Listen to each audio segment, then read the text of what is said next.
मेरी मम्मी एक दिन मुझे कहती है कि बेटा तुम जाकर दुकान से कुछ सामान ले आओगे।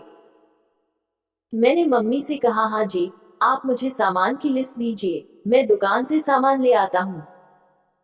मेरी मम्मी ने मुझे सामान की लिस्ट दे दी और उसके बाद मैं दुकान में सामान लेने के लिए चला गया। मैं जब दुकान में सामान लेने के लिए गया तो मैंने दुकानदार से कहा, भैया मुझे यह सामान है दीजिए। मैंने उन्हें मम्मी की दी हुई पर्ची दे दी और उसके बाद उन्होंने मुझे सामान दे दिया। जब उन्होंने मुझे सामान दिया तो मैं वह सामान लेकर घर चला आया। क्योंकि हमारा घर फर्स्ट फ्लोर पर है, इसलिए मैं उस दिन सीढ़ी से ही चला गया। उस दिन लिफ्ट भी खराब थी, लेकिन मुझे ध्यान नहीं था कि जो सामान मैं लेकर आ रहा हूँ उसमें से तेल का पैकेट फटा हुआ था और तरल पूरा नीचे टपकने लगा था। मैं घर तो पहुंच गया, लेकिन जब मेरी मम्मी ने कहा कि बेटा यह तेल का पैकेट तो पूरा फटा हुआ है, मैं जब दुकान में वह तेल का पैकेट वापस करने के लिए गया तो मेरे आगे राधिक जा रही थी। राधिका भी हमारे पड़ोस में रहती है, लेकिन उसका पैर स्लिप हो गया और वह सीढ़ियों से नीचे गिर पड़ी। मैं उसकी तरफ दौड़ कर गया और राधिका को उठाया। राधिका बेहोश हो चुकी थी। मैं बहुत घबरा गया क्योंकि इसमें मेरी गलती थी। यह मेरी गलती की वजह से ही हुआ था, परंतु मैं किसी को भी यह बात बताना नहीं चाहता था कि यह मेरी गलती की वजह से हुआ है। मैंने वह तेल का पैकेट वहीं किनारे फेंक दिया और मैं राधिका को उठाकर उसके घर पर गया। मैंने राधिका को अपनी गोद में उठाया था और मैंने उसके घर की बेल बजाई तो उसकी मम्मी बहुत घबरा गई, क्योंकि उस वक्त उसकी मम्मी ही घर पर थी। मैंने उसकी मम्मी से कहा कि आप घबराए मत। उसकी मम्मी जोर जोर से चिल्लाने लगी। तब तक मेरी मम्मी ने भी शायद आवाज सुन ली थी। मेरी मम्मी भी राधिका के घर पर आ गई और वह राधिका की मम्मी को कहने लगी कि बहन जी क्या हो गया, लेकिन उसकी मम्मी तो कोई जवाब ही नहीं दे रही थी। मैंने मम्मी से कहा मम्मी घबराने की कोई बात नहीं है, राधिका का पैर फिसल गया था और वह बेहोश हो गई। मैंने रानी से कहा मैं डॉक्टर को अभी फोन करके बुला देता हूँ। हमारी कॉलोनी में ही डॉक्टर रहते हैं, उनका नंबर मेरे पास था। मैंने उन्हें फोन करके बुला दिया। जैसे ही डॉक्टर साहब आए तो उन्होंने राधिका को देखा और वह कहने लगे कि राधिका कुछ देर बाद होश में आ जाएगी। उन्होंने राधिका को एक इंजेक्शन भी लगा दिया। राधिका कुछ देर बाद होश में आ गई। अब मेरी सांस में सांस आई और उसकी मम्मी भी अब टेंशन फ्री हो गई थी। उसकी मम्मी ने राधिका से पूछा कि बेटा क्या हो गया था, तो राधिका कहने लगी कि मम्मी मेरा पैर फिसल गया था और मैं बेहोश हो गई। मुझे बहुत डर लग गया और मैं बहुत बहुत डरा और घबरा गया था। मुझे लगा कि कहीं राधिका को पता तो नहीं चल गया कि उसका पैर तेल में फिसला था। अब सब कुछ ठीक हो चुका था और मैं वहां से अपने घर चला आया। मैं जब अपने घर आया तो मैंने मम्मी को सारी बात बताई। मेरी मम्मी मुझे कहने लगी बेटा इसमें तुम्हारी भी कोई गलती नहीं है, तुमने जानबूझकर तो यह सब नहीं किया, लेकिन मुझे बहुत दुख था। मैं राधिका को बचपन से जानता हूँ। राधिका मुझसे स्कूल में एक क्लास जूनियर थी और राधिका और मेरे बीच अच्छी दोस्ती भी है। राधिका के हाथ पर चोट भी आई थी और जब मैं अगले दिन राधिका के घर पर गया तो राधिका मुझे कहने लगी मेरे हाथ में बहुत तेज दर्द हो रहा है। मैंने राधिका के हाथ में देखा तो उसके हाथ में भी चोट लगी हुई थी और मैंने सोचा कि मैं राधिका को अब सब कुछ बता दूं, लेकिन मेरी हिम्मत ही नहीं हुई और मैंने राधिका को कुछ भी नहीं बताया। उसके बाद जब राधिका ठीक हो गई तो एक दिन वह मुझे हमारी कॉलोनी के गेट पर मिली। मैंने राधिका से पूछा तुम अभी कहाँ से आ रही हो, तो राधिका कहने लगी मैं तो अपनी सहेली के घर से आ रही हूँ। राधिका मुझसे पूछने लगी लेकिन तुम अभी कहाँ जा रहे हो। मैंने राधिका से कहा बस ऐसे ही, मैं भी अपने दोस्त के घर जा रहा था। मैंने राधिका से पूछा तुम्हारी तबीयत कैसी है, तो राधिका कहने लगी अब तो मैं पहले से ठीक हूँ। मैंने राधिका से कहा मुझे तुमसे कुछ बात करनी थी।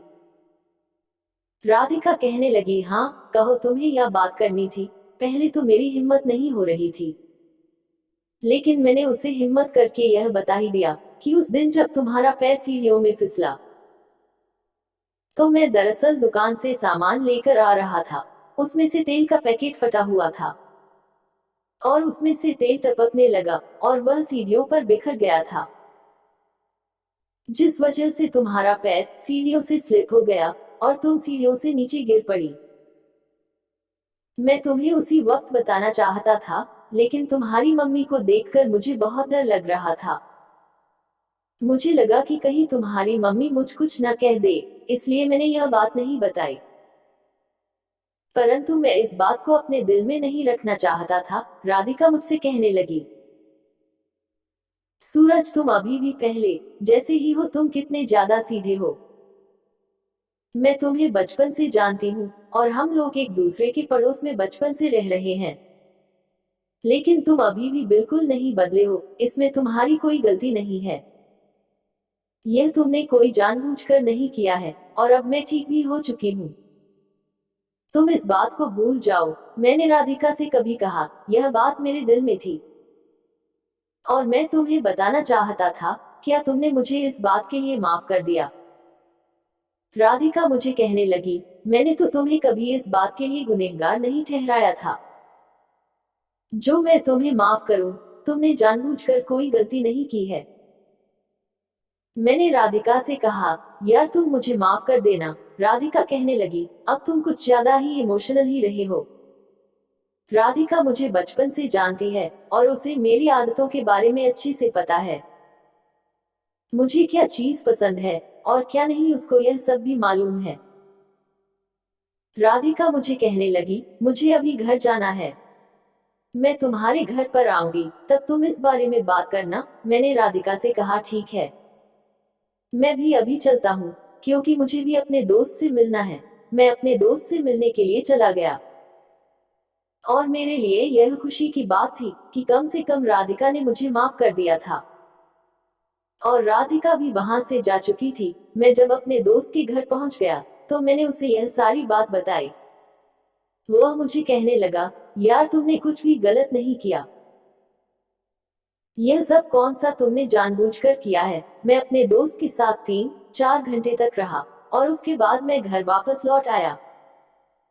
उस दिन राधिका मुझसे मिलने के लिए आई और उस दिन मम्मी ने मुझे कहा, बेटा तुम्हें आज मेरे साथ चलना है। राधिका भी वहीं बैठी हुई थी। राधिका मेरी मम्मी से पूछने लगी, आंटी जी आज आप कहाँ जा रहे हैं? तो मेरी मम्मी कहने लगी, बेटा आज मुझे मेरी बहन के घर पर जाना है, उसने मुझे घर पर बुलाया है। राधिका कहने लगी, ठीक है आंटी, मैं अभी घर चलती हूँ, फिर कभी आऊंगी। राधिका भी घर चली गई। मैं भी अपनी मम्मी के साथ चला गया। हम लोग उस दिन तो जल्दी घर लौट आए। उस दिन तो राधिका घर चली गई, लेकिन कुछ दिनों बाद वह जब दोबारा घर पर आई, तो वह मुझे कहने लगी, आंटी कहाँ पर है? मैंने उसे कहा, मम्मी तो कहीं गई हुई है। वह मेरे साथ आकर बैठ गई। हम दोनों साथ में बैठकर बात करने लगे। मैं राधिका से बात करके बहुत खुश था, क्योंकि उसने भी अब उस बात को पूरी तरीके से भुला दिया था। जब उसने मुझे कहा, जिस दिन मेरा पैर फिसला था, उस दिन मुझे बहुत ज्यादा लगी थी। मैंने उसे कहा, यार उस दिन वाकई में मुझसे बहुत बड़ी गलती हो गई थी। वह मुझे कहने लगी, उस दिन मेरी छाती पर बहुत तेज लगी थी। मैंने उसे कहा, जरा मुझे दिखाना तुम्हें कहाँ लगी थी, और हम एक दूसरे से लिपट गए। वह उत्तेजित होकर मुझे कहने लगी, यार मुझे बहुत मजा आ रहा है। मेरी भी गर्मी बाहर निकलने लगी और वह उत्तेजित हो गई। वह मुझे कहने लगी, यार मेरे शरीर में बहुत ज्यादा गर्मी हो चुकी है। मैंने उसकी भी अधिक गर्मी बढ़ जाती। मेरे अंदर इतनी ज्यादा गर्मी बढ़ गई कि मैं अपने आप पर काबू नहीं कर पाया। मेरे और उसके मुंह से सिसकियां निकलती। उसकी सिसकियों से मैं और भी अधिक गर्म हो जाता। कुछ ही क्षणों बाद मेरा वीर्य पतन हो गया। राधिका को मैं बचपन से जानता हूँ, परंतु मैंने कभी भी उसके बारे में ऐसा नहीं सोचा। पर उस दिन उसकी स्तन देखकर मैं अपने आप को रोक ना सका। और उसके साथ सेक्स कर लिया, लेकिन मुझे अच्छा लगा। वह मुस्कुराते हुए अपने घर चली गई। उसके बाद हम दोनों में दोस्ती हो गई थी, और बाद में हमारे घर वालों ने हमारी शादी करवा दी। तो आपको मेरी कहानी कैसी लगी कमेंट बॉक्स में जरूर बताना। दोस्तों, ऐसी ही ऑसम कहानियां पढ़ने और सुनने के लिए हमारे चैनल ऑसम कहानियां को प्लीज लाइक करना और अपने खूबसूरत दोस्तों के साथ शेयर करना और सब्सक्राइब करना। धन्यवाद।